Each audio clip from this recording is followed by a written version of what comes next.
Hey, family. I just want you to know that I don't take it lightly that this is earth shattering content that I'm sharing with you all. Um, it has shaken my own world, and I know that it's shaken many of you, and it makes you frustrated. You don't know what you should know, what you should do, what you should read, where you should go. But I'm going to be honest with you. I have tapped into some truth and wisdom, and I'm hoping that you all will just hang in there with me and continue to study.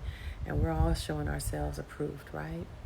So, to answer your question, Miss Tanya Robinson, the they that didn't want us to know his name, it started out by Constantine in 325 AD after Yahusha had walked the earth and they crucified him, and he and the disciples were, he returned, first of all, and then he spent, what was it, a couple of months with the disciples, and he walked with the people, and so they all knew that he had been crucified, and they knew that he had raised, and that they were all walking in the greater works, right? They were doing the stuff. They were laying hands on the sick, and people were recovering. They were just doing all the things that he promised that they would do once he had ascended back up to the Father. And so people were passing down the wisdom that they learned from watching him, from watching and listening to the disciples, and they were passing them down generation past generation, and then eventually they started to write them down in the scrolls to document everything, because it was earth shaking what had happened when Yahuwah came to the earth in the form of Yahusha. So as they continued to walk in these promises, the emperor realized that he couldn't keep the people under control. They weren't paying their taxes like the emperor wanted them to, because they didn't feel they needed to. They didn't feel they needed to bow down to anybody else. They had the Father. And so he came up with this brilliant idea, Constantine, that he would convene this Nicene Council, and he would pull together all these wise people, and they would decide, invite the people who had scrolls to all bring their scrolls in, and they would decide how to canonize the word, and then offer the people, everyone would be able to have the same version of the word. That was their way of publishing it so that everybody could benefit from it. But that wasn't the plan. That's what he told them. And so many of the people brought their scrolls in, and they all decided they're going to follow the instructions. And so when they did this, Constantine had all these wise people, the theologians, and all of these folks that could read through the scriptures and identify what needed to stay in, what needed to get kicked out. And they, for lack of time, I'm not going to go into too much detail right now. You guys should join me on the Bible study tomorrow, Truth Bible Study at noon Pacific Standard Time. It's so cold out here. I'm sorry. Anyway, so they decided what they were going to keep in and what they were going to remove from the canonized version of the word. And then they burned all the scrolls. Every single one of them, of the people who had turned those scrolls in, they lost them. And they intentionally did that because their focus was on stripping away the power, but giving them their Jesus, giving them their Iosus, which is the name that they changed it to once they created the canonized version of the word. When you start to go back and look at the original text, you see how many times his name is in there. Then you understand why they took it out, and how deliberately the focus was on removing him and his name from the book. It was beyond. If you look at those scrolls, you'll see 6,800 times they took that name out. So the intent was, when they read it, they realized that the power was in his name. Everything was in his name. The promises were in his name. The healing was in his name. The deliverance and the salvation were in his name. So what did they do? They erased the name. And then they gave us a different name. So that when we passed down this book, we would never, ever be able to find the name.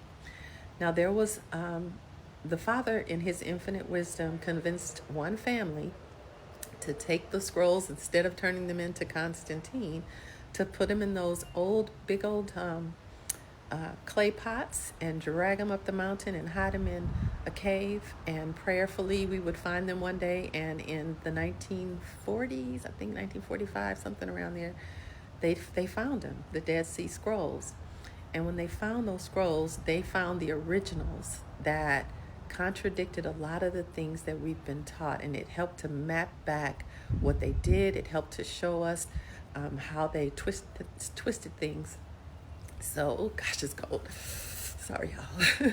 Anyway, so that was the first time that they decided to change, manipulate, eliminate his name. And then once they realized that they could control the masses with this book, then it was a free-for-all. So King James had his run at it in 1611, I think it was, when he produced his version of the book, when they decided to turn the New Testament into Greek, which, if you really give that some thought, that's a whole nother conversation we can have. But to answer your question, that's the they. That's the they who learned quite plainly that they could control the masses by controlling that book. And that's exactly what they've done. And that's why there's so many of us who are just shell-shocked right now, because we're realizing the depths of the deception. They went to such great lengths. And so part of the deception was everything that Yahuwah created, everything that he built, they built a counterfeit for. They built a polar opposite of, and their intent was to get us to violate his laws, to get us to not be able to keep his commands, to not keep his appointed times, to not know his name. Their intent was to totally disconnect us from our Yah likeness, the power that's on the inside of us. We would never be able to find our way back.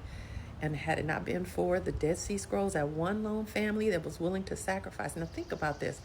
When he required that they bring all those scrolls, he also sent out an edict, Constantine.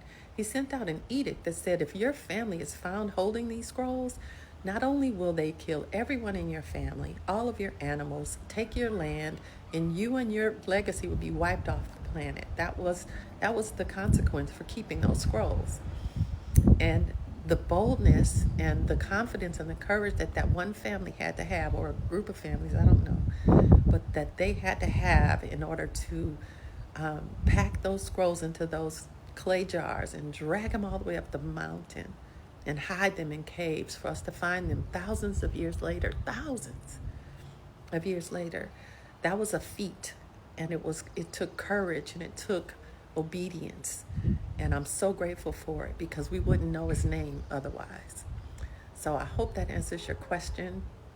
I'm gonna get out of this cold, and I'll try to respond to a few more of you guys today. But make sure you join me on the Truth Bible study tomorrow. It's going to be at noon Pacific Standard Time. I'll be live. You guys can bring your questions, bring your Bibles. We're going to talk about the Ten Commandments tomorrow. All right, I'm shivering, so I'll talk to you guys very soon. Thanks again for your comments. Keep them coming. And go to promotethetruth.com. Connect to the community that is studying this word out right now. I'm a part of the community, and I'm learning with them. They're actually continuing to unpack the truth scriptures online as they translate the Old Testament. It's almost complete. Don't miss out. This is an opportunity of a lifetime to be a part of something really, really amazing and powerful as we go back to the original scrolls to identify what the Father actually said and what he really intended for us to know about who he is, about who we are, and what he put on the inside of us. And if you haven't gotten your truth bookmarks, make sure you go to truthbookmarks.com and download your copy. You're going to need it to study so that you can correlate and cross-reference the names. I'm going to be adding more names. I've got a lot of stuff coming, so make sure you join me tomorrow at the Truth Bible Study. I'm Queenie Brown. Like and subscribe. Make sure you follow, share, and check out my songs, y'all. They are fire, and there's more coming. All right. You guys be empowered. I'll talk to you soon.